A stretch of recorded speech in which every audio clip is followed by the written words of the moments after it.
Page number 201 profit and loss. എന്താ profit, എന്താ loss പഠിച്ചിട്ടുണ്ടാവുമല്ലോ. പഠിച്ചിട്ടുണ്ട്. എന്താ പ്രോഫിറ്റ് എന്ന് പറഞ്ഞാല്? ലാഭം. ലാഭം. ലോസ്? നഷ്ടം. നഷ്ടം. എങ്ങനെ നമുക്ക് പ്രോഫിറ്റ് ഉണ്ടാവുന്നത്? പ്രോഫിറ്റ് ആന്ന് പറയുന്നത് എങ്ങനെയാ? ചെലവായതിനേക്കാൾ കൂടുതൽ നമ്മുടെ കയ്യിലേക്ക് കിട്ടുന്നുണ്ടെങ്കിൽ അല്ലേ പ്രോഫിറ്റ് ആന്ന് പറയും. ഇനി ചെലവായതിനേക്കാളും കുറവാണ് നമ്മുടെ കയ്യിലേക്ക് കിട്ടുന്നുണ്ടെങ്കിൽ അതിനെ ലോസ് എന്ന് പറയും. A shopkeeper buys goods at a lower price and sells them at a higher price to make a profit. If he has to sell them at a lower price than the purchase price, then he incurs a loss. Okay? അതൊന്ന് underline ചെയ്തു വെച്ചോ. A shopkeeper buys goods at a lower price and sells them at a higher price to make a profit. If he has to sell them at a lower price than the purchase price, then he incurs a loss. നമ്മൾ പ്രോഫിറ്റിന്റെ കേസിൽ എപ്പോഴും make profit അല്ലെങ്കിൽ earns profit എന്നേ പറയുള്ളൂ. Okay, loss ആണെങ്കിൽ incurs loss എന്ന് പറയും. അപ്പൊ പ്രോഫിറ്റ് എന്ന് പറഞ്ഞാൽ നമ്മളിപ്പോ ഒരു ഷോപ്പ് കീപ്പർ 10 രൂപയുടെ ഒരു പെന്ന്, അയാള് 10 രൂപ കൊടുത്തിട്ട് ഒരു പെന്ന് വാങ്ങി അയാൾ 15 രൂപയ്ക്ക് അത് വിൽക്കുകയാണെങ്കിൽ 10 രൂപയുടെ ഒരു പെന്ന് അയാൾ വാങ്ങിയത് 10 രൂപയ്ക്ക് 15 രൂപയ്ക്കാണ് അയാൾ വിൽക്കുന്നതെങ്കിൽ അയാൾക്ക് അവിടെ 5 രൂപ പ്രോഫിറ്റ് കിട്ടി അല്ല, 5 രൂപ അധികം നമുക്ക് കയ്യിൽ കിട്ടി, ചെലവാക്കിയതിനേക്കാൾ കൂടുതൽ കിട്ടി. ഇനി 10 രൂപയുടെ ഒരു പെൻ അയാൾ 7 രൂപയ്ക്കാണ് വിൽക്കേണ്ടി വരുന്നതെങ്കിൽ അവിടെ അയാൾക്ക് 3 രൂപ നഷ്ടമായി, ലോസ് ആയി. That is loss. നമ്മുടെ പർച്ചേസ് പ്രൈസിനേക്കാളും കൂടിയ എമൗണ്ടിലാണ് കൂടിയ പ്രൈസിലാണ് നമ്മൾ സാധനങ്ങൾ വിൽക്കുന്നതെങ്കിൽ വി ഏൺസ് പ്രോഫിറ്റ്. ഇനി അതിനേക്കാളും കുറഞ്ഞ എമൗണ്ടിലാണ് നമ്മൾ വിൽക്കുന്നതെങ്കിൽ വി ഇൻകേഴ്സ് ലോസ്, നഷ്ടമായിരിക്കും. ഇനി കുറച്ച് ടേംസ് ഉണ്ട് പ്രോഫിറ്റ് ആൻഡ് ലോസുമായിട്ട് റിലേറ്റഡ് ആയിട്ടുള്ള, നിങ്ങൾ പഠിച്ചു തന്നെയായിരിക്കും ഇത്. First cost price, CP. Cost പ്രൈസിനെ നമ്മൾ ഷോർട്ട് ആക്കിയിട്ട് CP എന്ന് പറയും. The price at which an article is purchased is called its cost price. ഒരു ഷോപ്പ് കീപ്പർ നമ്മുടെ ഇപ്പൊ സാധാരണ ടൗണിലൊക്കെ കാണുന്ന ഷോപ്പില് അയാള് സാധനങ്ങൾ വേറെ സ്ഥലത്ത് നിന്ന് വാങ്ങിക്കൊണ്ട് വെക്കുകയാണ് അല്ലെ. അങ്ങനെ അയാൾ പർച്ചേസ് ചെയ്യുന്ന, ആ ഷോപ്പ് കീപ്പർ പർച്ചേസ് ചെയ്യുന്ന പ്രൈസ് ആണ് cost price, CP. Shopkeeper article purchase ചെയ്യുന്ന പ്രൈസ് ആണ് cost price. It is CP.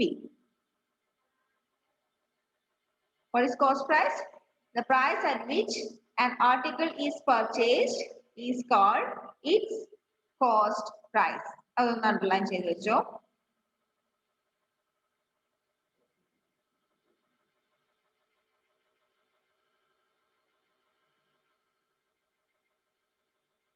Then second one, overhead charges. Overhead charges എന്ന് പറഞ്ഞാൽ നമുക്കിപ്പോ ഒരു ആർട്ടിക്കിൾ പർച്ചേസ് ചെയ്യാൻ വേണ്ടി എക്സ്ട്രാ എന്തെങ്കിലും എക്സ്പെൻസ് വരുന്നുണ്ടെങ്കിൽ, അതായത് ട്രാൻസ്പോർട്ടേഷൻ കോസ്റ്റ്, ലേബർ ചാർജ്, ഇങ്ങനെയുള്ളതൊക്കെ നമുക്ക് വരുന്നുണ്ടെങ്കിൽ, മീൻസ് ഇപ്പോ പാടിച്ചാൽ അല്ലെങ്കിൽ ചെറുപുഴ ടൗണിലുള്ള ഒരു ഷോപ്പിലുള്ള ഒരാൾ മിക്കവാറും സാധനങ്ങളൊക്കെ പർച്ചേസ് ചെയ്യുന്നത് പയ്യന്നൂരിന്നോ കണ്ണൂരിന്നോ ഒക്കെ ആയിരിക്കും. അപ്പൊ അയാൾക്ക് അവിടെ പോയി സാധനങ്ങൾ എടുത്ത് തിരിച്ച് ഷോപ്പിലേക്ക് എത്താൻ വേണ്ടി ഒരുപാട് രൂപ ട്രാൻസ്പോർട്ടേഷൻ ചെലവ് വരും, ട്രാൻസ്പോർട്ടേഷൻ കോസ്റ്റ് വരും.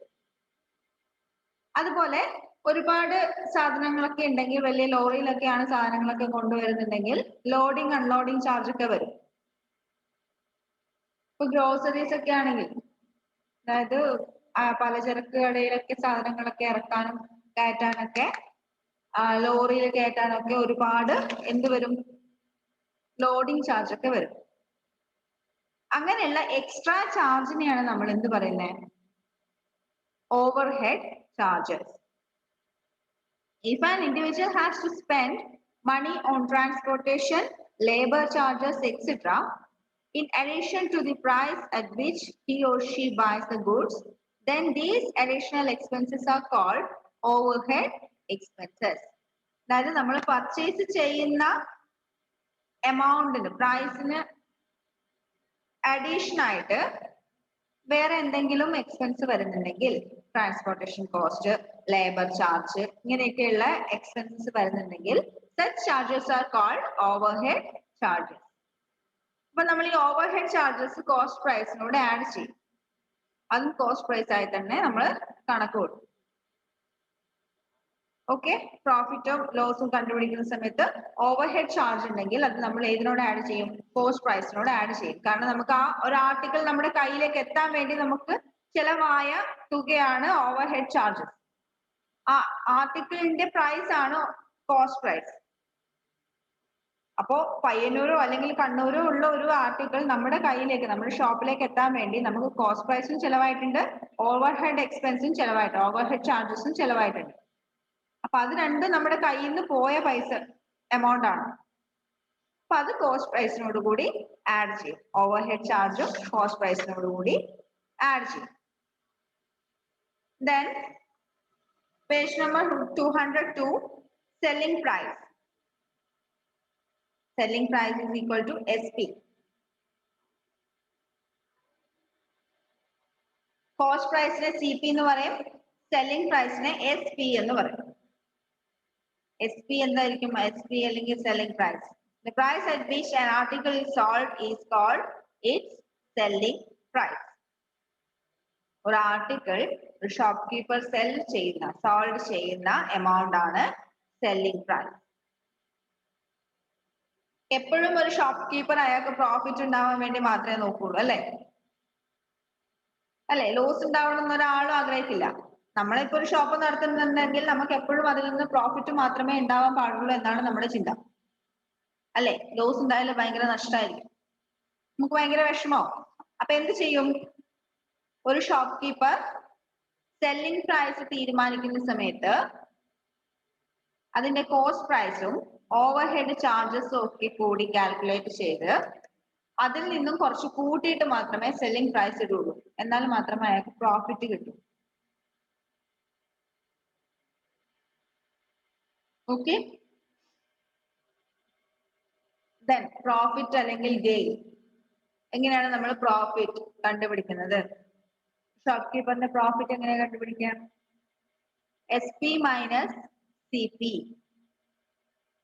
സെല്ലിംഗ് പ്രൈസിൽ നിന്ന് കോസ്റ്റ് പ്രൈസ് മൈനസ് ചെയ്താൽ മതി, എന്നാൽ നമുക്ക് അതിന്റെ പ്രോഫിറ്റ് കിട്ടും. ഇനി പ്രോഫിറ്റ് പെർസെന്റേജ് ആണ് കണ്ടുപിടിക്കണമെങ്കിലോ, എത്ര പെർസെന്റേജ് ആണ് നമുക്ക് പ്രോഫിറ്റ് കിട്ടി എന്നുള്ളത് നോക്കാൻ വേണ്ടി profit by CP into 100.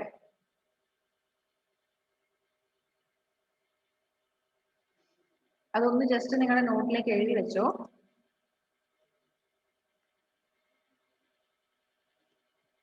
Cost price എന്താന്ന് പറഞ്ഞു, ഓവർഹെഡ് ചാർജ് എന്താന്ന് പറഞ്ഞു, SP സെല്ലിംഗ് പ്രൈസ് എന്താന്ന് പറഞ്ഞു. Next profit or gain. പ്രോഫിറ്റിനെ ഗെയിൻ എന്നും പറയും. Profit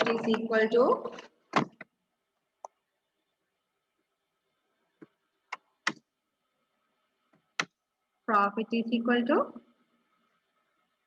selling price minus cost price.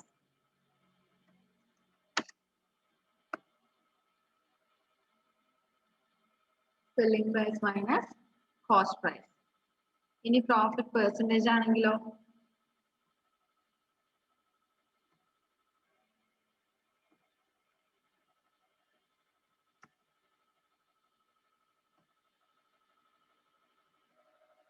profit percentage is equal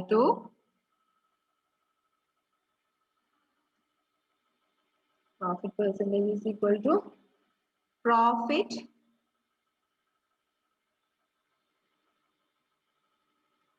divided by cost price.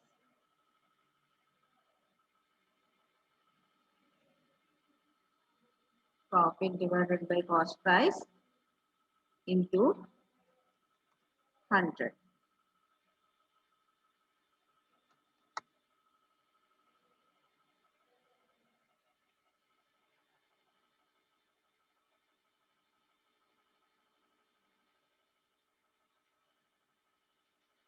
Profit divided by cost price into 100. Profit percentage കണ്ടുപിടിക്കാൻ പ്രോഫിറ്റിനെ cost price കൊണ്ട് divide ചെയ്തിട്ട് 100 കൊണ്ട് multiply ചെയ്താൽ മതി. എന്നാൽ എന്ത് കിട്ടും? പ്രോഫിറ്റ് പെർസെൻറ്റേജ് കിട്ടും.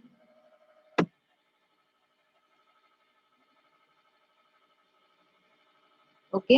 ഇനി ലോസ് ആണെങ്കിലോ ഇതൊരു ബോക്സിൽ ഇട്ട് വെച്ചോ. ഇത് കറക്റ്റ് ആയിട്ട് പഠിക്കണേ. പ്രോഫിറ്റ് എങ്ങനെയാ കണ്ടുപിടിക്കുന്നത്, പ്രോഫിറ്റ് പെർസെൻറ്റേജ് എങ്ങനെയാ കണ്ടുപിടിക്കുന്നതെന്ന്.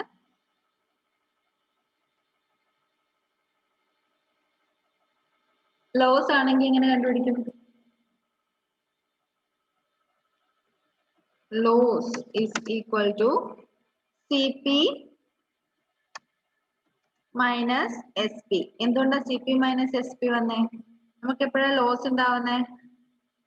സെല്ലിംഗ് പ്രൈസിനേക്കാളും കോസ്റ്റ് പ്രൈസ് വലുതാകുമ്പോഴാണ് നമുക്ക് ലോസ് ഉണ്ടാവുക. ഓക്കെ. ഇനി ലോസ് പെർസെൻറ്റേജ് ആണെങ്കിലോ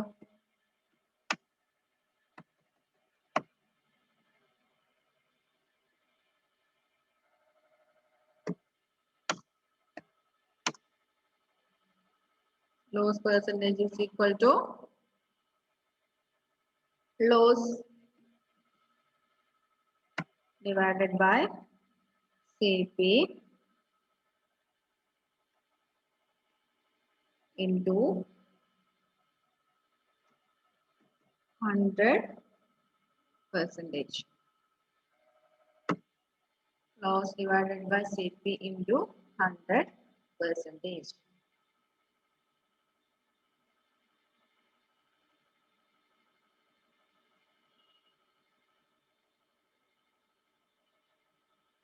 ലോസ് പെർസെൻറ്റേജ് കണ്ടുപിടിക്കാൻ ആദ്യം ലോസ് കണ്ടുപിടിക്കുക, എന്നിട്ട് അതിനെ CP കൊണ്ട് ഡിവൈഡ് ചെയ്യുക, എന്നിട്ട് 100 കൊണ്ട് മൾട്ടിപ്ലൈ ചെയ്യാം. Okay.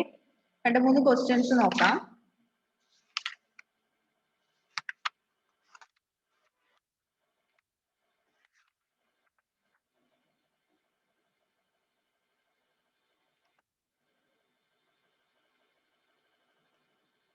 Page number 202 solved examples. Example 26. A man purchased an article for ₹300 and sold it for ₹330. Find his profit and profit percent. ഒരാൾ ഒരു ആർട്ടിക്കിൾ 300 റുപ്പീസിന് പർച്ചേസ് ചെയ്തു, എന്നിട്ട് അത് 330 റുപ്പീസിന് സോൾഡ് ചെയ്തു. Then find his profit and profit percent.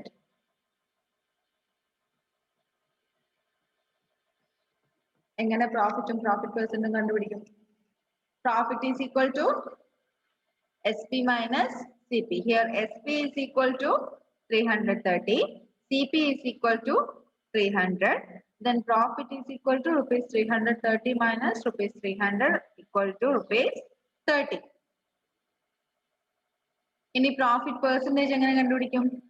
Profit by CP into 100. That is profit ₹30, CP ₹300, 30 by 300 into 100. ഇതിനെ നമ്മൾ cancel ചെയ്ത് divide ചെയ്യുന്ന സമയത്ത് 10% എന്ന് കിട്ടും. Okay, that is profit percentage is 10%. Then example 27. A shopkeeper purchased a toaster for ₹2,000. As it was slightly damaged, he had to sell it for ₹1,050. Find his loss and loss percent. ഒരു shop keeper ഒരു toaster 2,000 റുപ്പീസിന് വാങ്ങി. Toaster എന്ന് പറഞ്ഞാല് bread ഒക്കെ toast ചെയ്യുന്ന ഒരു equipment കണ്ടിട്ടുണ്ടോ? നമ്മുടെ നാട്ടിലൊന്നും സാധാരണയായിട്ട് ചെയ്യാം. എന്നാലും ആ ടോസ്റ്റർ 2000 rupees എന്തോ പാൻ അല്ലടാ, ടോസ്റ്റർ എന്ന് പറഞ്ഞാൽ വേറൊന്നല്ല. ബ്രെഡ് ടോസ്റ്റ് ചെയ്യുന്ന, അതിനകത്ത് ബ്രെഡ് ഇങ്ങനെ ബ്രെഡ് അതിന്റെ അകത്ത് വെച്ച് ഇങ്ങനെ പൊങ്ങി വരുന്ന ഒരു സാധനം. പൊങ്ങി വരുന്നത് അത് 2000 rupees ഒരാൾ വാങ്ങി, ഷോപ്പ് കീപ്പർ വാങ്ങി. എന്നാൽ അതിന് ചെറിയ ഡാമേജ് ഉണ്ടായത് കൊണ്ട് അയാൾക്കത് 1950 വിൽക്കേണ്ടി വന്നു. ഇപ്പൊ നമ്മൾ ചിലപ്പം ഷോപ്പിൽ പോയാല് നിങ്ങളൊരു സാധനം വാങ്ങുമ്പോ അതിന്റെ MRP നോക്കും അല്ലെ? MRP എന്ന് വെച്ചാൽ എന്താ? ഓരോ പ്രൊഡക്റ്റിന്റെയും മുകളിൽ കൊടുത്തിരിക്കുന്ന പ്രിന്റഡ് പ്രൈസ് ആണ് MRP. എന്താണ് MRP? MRPയുടെ ഫുൾ ഫോം എന്താ അറിയോ? നമ്മളിപ്പോ എന്തെങ്കിലും സാധനം വാങ്ങുമ്പോൾ സാധനത്തിന് വില നോക്കില്ലേ? പാക്കറ്റ് സാധനങ്ങളൊക്കെ ആണെങ്കിൽ സാധനത്തിന് വില നോക്കില്ലേ? അപ്പൊ അതിന്റെ മേലെ നമ്മൾ എന്താ വിലയായിട്ട് അവിടെ പ്രൈസ് ആയിട്ട് എന്താ ടൈപ്പ് ചെയ്ത് വെച്ചിരിക്കുന്നത്? MRP, that is maximum retail price. അതായത് ആ ഒരു ആർട്ടിക്കിളിന്, ആ ഒരു സാധനത്തിന് ആ ഒരു പ്രിന്റഡ് പ്രൈസിൽ കൂടുതൽ ആ ഷോപ്പ് കീപ്പറിന് വാങ്ങാൻ പറ്റില്ല. അതാണ് മാക്സിമം റീറ്റെയിൽ പ്രൈസ്. അത് ആ പ്രൊഡക്റ്റ് പ്രൊഡ്യൂസ് ചെയ്യുന്നവര് തന്നെ അതിന്റെ റീറ്റെയിൽ പ്രൈസും കൂടി തീരുമാനിച്ചിട്ടാണ് MRP ഒക്കെ പ്രിന്റ് ചെയ്ത് കൊടുക്കുന്നത്. ഓക്കെ, അപ്പൊ അതില് ആ MRPയിൽ തന്നെ ഈ ഷോപ്പ് കീപ്പറിനുള്ള പ്രോഫിറ്റും ഇൻക്ലൂഡ് ചെയ്തിട്ടുണ്ടാവും. എന്നാൽ നമ്മൾ ഈ MRP നോക്കിയിട്ട് കറക്റ്റ് MRP തന്നെ കൊടുക്കുന്ന സമയത്ത് ചിലപ്പോ നമുക്ക് ഇഷ്ടപ്പെട്ട സാധനങ്ങളൊക്കെ ആണെങ്കിൽ, ഇപ്പൊ ടോയ്സ് ഒക്കെ ആണെങ്കിൽ ചിലപ്പോ നമ്മൾ ഭയങ്കരമായിട്ട് ആഗ്രഹിച്ചിട്ട് വാങ്ങുമ്പോ അത് ചെറിയ ഡാമേജ് ഒക്കെ ഉണ്ടെങ്കിൽ നമ്മളത് കാര്യമായിട്ട് എടുക്കില്ല അല്ലെ? ഭയങ്കര ഇഷ്ടമായിട്ട് വാങ്ങാൻ നിൽക്കുമ്പോ ചെറിയൊരു ഡാമേജ് ഒക്കെ ഉണ്ടെങ്കിൽ കാര്യമായിട്ട് എടുക്കില്ല, നമുക്ക് അതന്നെ വേണമെന്ന് പറയും. അതന്നെ വേണമെന്ന് പറയുന്ന സമയത്ത് ആ ഷോപ്പ് കീപ്പർ എന്ത് ചെയ്യും? കുറച്ച് എമൗണ്ട് ഡിസ്കൗണ്ട് ചെയ്ത് തരും അല്ലെ? ആ ഡാമേജ് ഉള്ളത് കൊണ്ട് അതിന്റെ MRPയിൽ നിന്നും, അതായത് അതിന്റെ പ്രൈസിൽ നിന്നും, ആക്ച്വൽ പ്രൈസിൽ നിന്നും കുറച്ച് എമൗണ്ട് ഡിസ്കൗണ്ട് ചെയ്ത് തരും. ഓക്കെ ഇല്ലേ? ചില ഡ്രസ്സൊക്കെ എടുക്കാൻ പോയാൽ അങ്ങനെ ഉണ്ടാവാറില്ലേ? ഡ്രസ്സിന് ചിലപ്പോൾ നമുക്ക് നന്നായിട്ട് ഇഷ്ടപ്പെട്ടുണ്ടാവും, അത് തന്നെ വേണമെന്നുണ്ടാവും, എന്നാലും ചെറിയ ഡാമേജ് ഉണ്ടെങ്കിൽ ആ ഷോപ്പ് കീപ്പർ എന്ത് ചെയ്യും? ചെറിയൊരു ഡിസ്കൗണ്ട് തരും. അങ്ങനെ വരുമ്പം ആ ഷോപ്പ് കീപ്പറിന് അതിന് ലോസ് ആയിരിക്കും ഉണ്ടാവുക. അങ്ങനെ ഈ shopkeeper toaster 2000 rupees purchase ചെയ്തു. എന്നിട്ട് ഇയാൾ അത് നോക്കുമ്പോഴത്തേക്ക് ചെറിയൊരു ഡാമേജ് ഉണ്ടായിരുന്നു. So he had to sell it for ₹1050. 2000 rupees toaster ഇയാൾ എത്ര രൂപയ്ക്ക് സോൾവ് ചെയ്തേ? 1050. Here he incurs loss. Cost പ്രൈസിനേക്കാളും കുറവാണ്, ലെസ് ആണ് എന്ത്? Selling price. So he incurs loss. Find his loss and loss percent. എങ്ങനെ ലോസ് കണ്ടുപിടിക്കും? കോസ്റ്റ് പ്രൈസിൽ നിന്ന് സെല്ലിംഗ് പ്രൈസ് മൈനസ് ചെയ്യുക. 2000 minus 1950. That's equal to ₹50. അയാൾക്ക് 50 rupees ഇവിടെ ലോസ് വന്നിട്ടുണ്ട്. Then loss percentage is equal to loss by CP into 100. Loss ₹50, CP ₹2000. Then 50 by 2000 is equal to 5/2%. 5/2 എന്ന് വെച്ചാൽ 2.5. 5/2 എന്ന് പറയുമ്പോൾ 5 200 ഡിവൈഡ് ചെയ്യുക, 2.5 എന്ന് കിട്ടും. So loss percentage is equal to 2.5%. The next one, example 28. A car dealer bought a second-hand car for ₹1,40,000. He spent ₹15,000 on its repairs and painting, and then sold it for ₹1,70,000. Find his profit or loss percent. ഒരു car dealer, നമുക്ക് ഒരുപാട് car ഡീലേഴ്സിനെ അവിടെ ഇവിടെ ഒക്കെ കാണാൻ പറ്റും. അതായത് second hand car, used cars ഒക്കെ വിൽക്കുന്ന ഡീലേഴ്സിന് നമുക്ക് കാണാൻ പറ്റും. അതുപോലെ ഒരു കാർ ഡീലർ ഒരു second hand car 1,40,000 rupees purchase ചെയ്തു.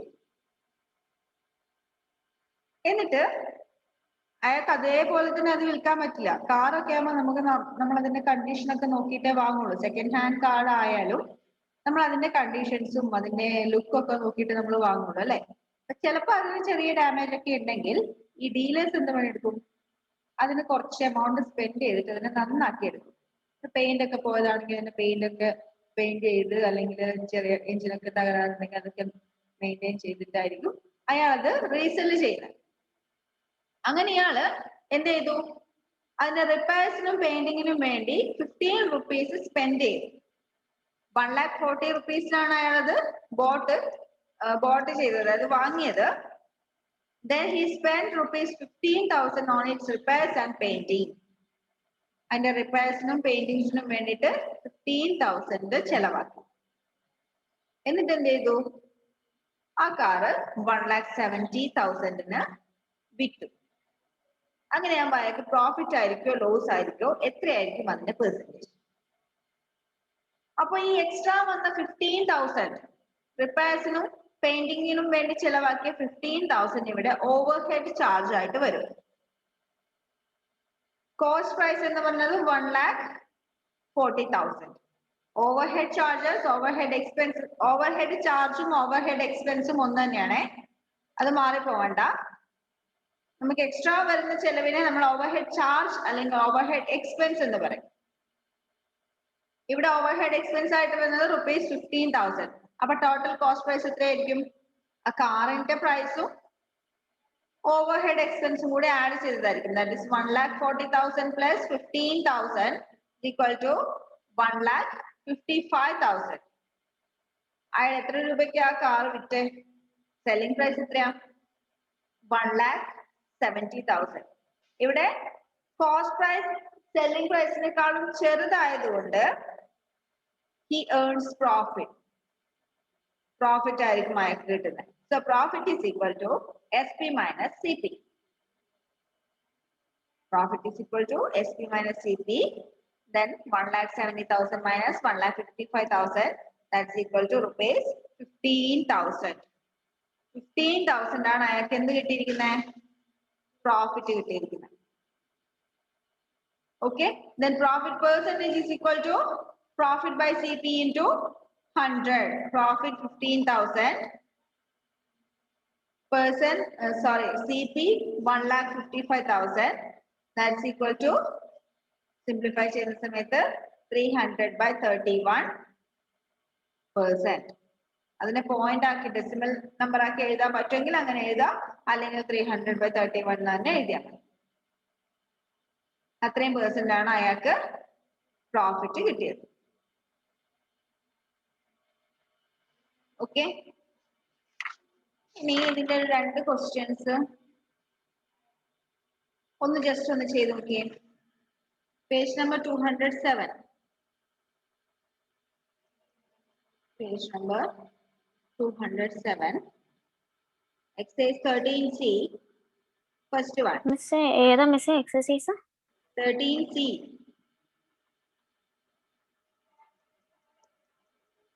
അതിലെ first question. A shopkeeper purchased an article for ₹4,560 and sold it for ₹5,000. Find his profit and profit percent. ഒരാള് ഒരു ആർട്ടിക്കിൾ, ഒരു ഷോപ്കീപ്പർ ഒരു ആർട്ടിക്കിൾ 4,560 rupees പർച്ചേസ് ചെയ്തു. എന്നിട്ടത് 5,000 rupees സോൾവ് ചെയ്തു. അങ്ങനെയാണെങ്കിൽ അയാളുടെ പ്രോഫിറ്റ് എത്രയായിരിക്കും? പ്രോഫിറ്റ് പെർസെന്റേജ് എത്രയായിരിക്കും? ജസ്റ്റ് ഒന്ന് ചെയ്ത് നോക്കിയേ, കിട്ടുന്നുണ്ടോ നോക്കിയേ.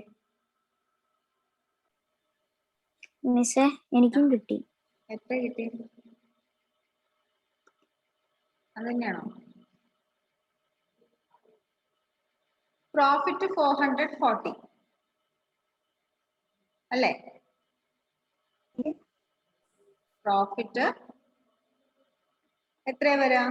Profit is equal to selling price minus cost price equal to selling price എത്രയാ 5,000 minus 4,560 subtract ചെയ്യുമ്പോൾ 440 എന്ന് വരും 440 ആണ് പ്രോഫിറ്റ് ഇനി പ്രോഫിറ്റ് പെർസെന്റേജോ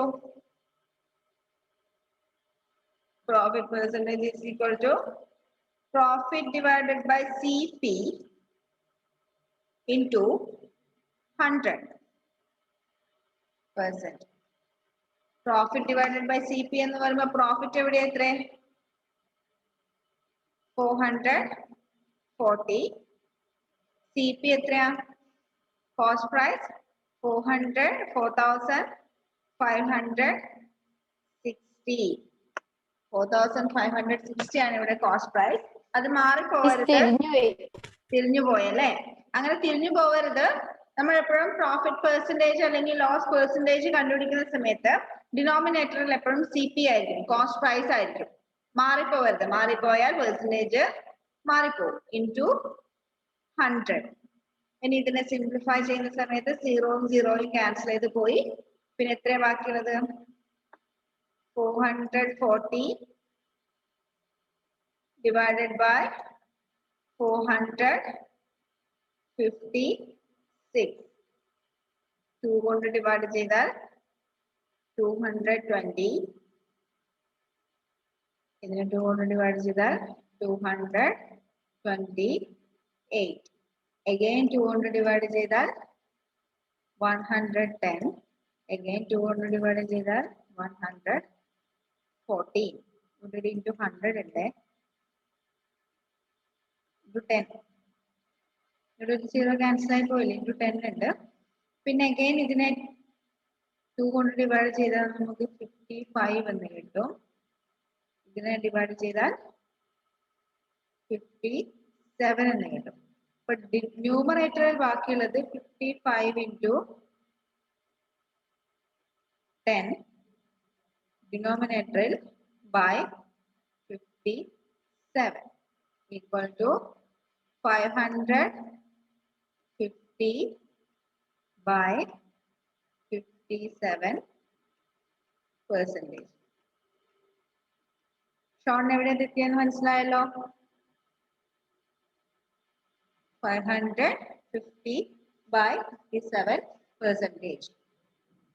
അപ്പൊ നമ്മൾ എപ്പോഴും പ്രോഫിറ്റ് പെർസെന്റേജ് അല്ലെങ്കിൽ ലോസ് പെർസെന്റേജ് കണ്ടുപിടിക്കുന്ന സമയത്ത്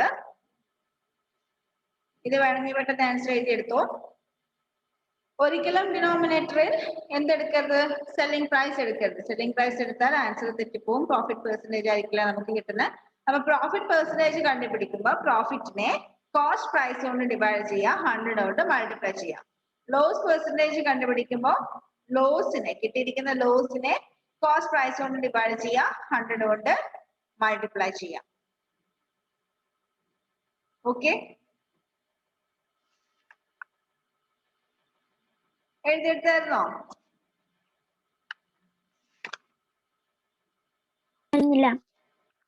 പെട്ടെന്ന് എഴുതി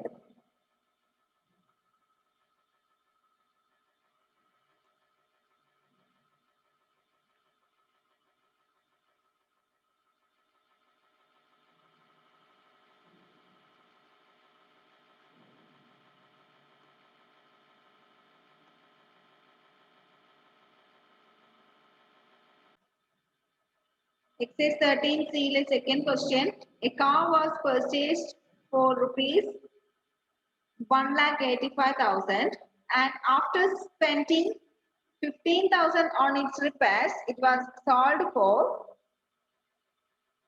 rupees 1,90,000. Find the loss percent. ഒരു കാറ് 1,85,000 rupeesന് പർച്ചേസ് ചെയ്തു എന്നിട്ട് അതിനൊരു 15,000 കൂടി എക്സ്ട്രാ സ്പെൻഡ് ചെയ്തതിന് ശേഷം 1,90,000 അത് സോൾഡ് ചെയ്തു അപ്പൊ അവിടെ കോസ്റ്റ് പ്രൈസും സെല്ലിംഗ് പ്രൈസും കമ്പയർ ചെയ്യുമ്പോൾ കോസ്റ്റ് പ്രൈസ് ആണ് വലുതെങ്കിൽ ലോസ് ആയിരിക്കും സെല്ലിംഗ് പ്രൈസ് ആണ് വലുതെങ്കിൽ പ്രോഫിറ്റ് ആയിരിക്കും. അപ്പൊ അവിടെ പ്രോഫിറ്റ് ആണെന്ന് തോന്നുന്നു വരുന്നത്, അതുകൊണ്ടാണ് ലോസ് ആണെന്ന് തോന്നുന്നു വരുന്നത്, അതുകൊണ്ടാണ് ലോസ് പെർസെന്റേജ് കണ്ടുപിടിക്കാൻ പറഞ്ഞിരിക്കുന്നത്. അപ്പൊ എത്രയാണ് ലോസ് പെർസെന്റേജ് ഒന്ന് കണ്ടുപിടിച്ചേ. Second question.